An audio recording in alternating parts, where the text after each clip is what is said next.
कहानी की शुरुआत होती है जब एक औरत किसी काम से इस्तांबुल जाती है। वह वहां अपना काम निपटाने के बाद थोड़ी देर के लिए शॉपिंग करने निकलती है। शॉपिंग के दौरान एक अजीब सी बोतल उसकी नजर पकड़ लेती है, जैसे उसमें कोई रहस्य छुपा हो। वो औरत उस बोतल से बहुत प्रभावित होती है और तुरंत उसे खरीद लेती है। जब वह अपने घर लौटती है और बोतल को साफ करने लगती है तो गलती से उसका ढक्कन खुल जाता है। उसी पल पूरे कमरे में अंधेरा छा जाता है। औरत थोड़ी देर के लिए डर जाती है, लेकिन जब वो दूसरे कमरे में जाकर देखती है तो हैरान रह जाती है। वहां एक बेहद लंबा चौड़ा आदमी उसका इंतजार कर रहा होता है। असल में उस औरत ने गलती से 3000 साल पुराने जिन्न को आजाद कर दिया होता है।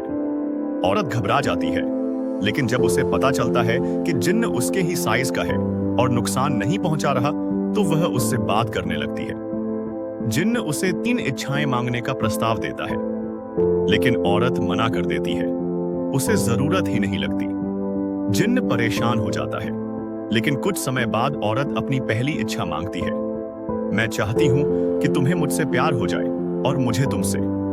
जिन्न तुरंत उसकी यह इच्छा पूरी कर देता है। इस पहली इच्छा के बाद दोनों एक दूसरे से मोहब्बत करने लगते हैं और एक शानदार रात साथ बिताते हैं। औरत उसे अपने देश ले आती है और दोनों साथ रहने लगते हैं। सब कुछ अच्छा चल रहा होता है, लेकिन एक दिन जब औरत काम से लौटती है तो जिन्न घर में नहीं होता।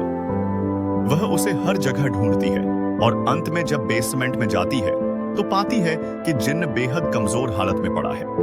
जब वह वजह पूछती है तो जिन्न बताता है कि जब किसी जिन्न की तीनों इच्छाएं पूरी नहीं होती तो उसकी शक्तियां धीरे धीरे खत्म होने लगती हैं। यह सुनकर औरत जिन्न को आजाद कर देती है और खुद फिर से अकेली हो जाती है। कुछ समय बाद जब वह एक दिन पार्क में टहल रही होती है, तभी उसे जिन्न फिर से दिखाई देता है। वे दोनों एक दूसरे से मिलते हैं और इस बार वह उसके साथ हमेशा के लिए चली जाती है।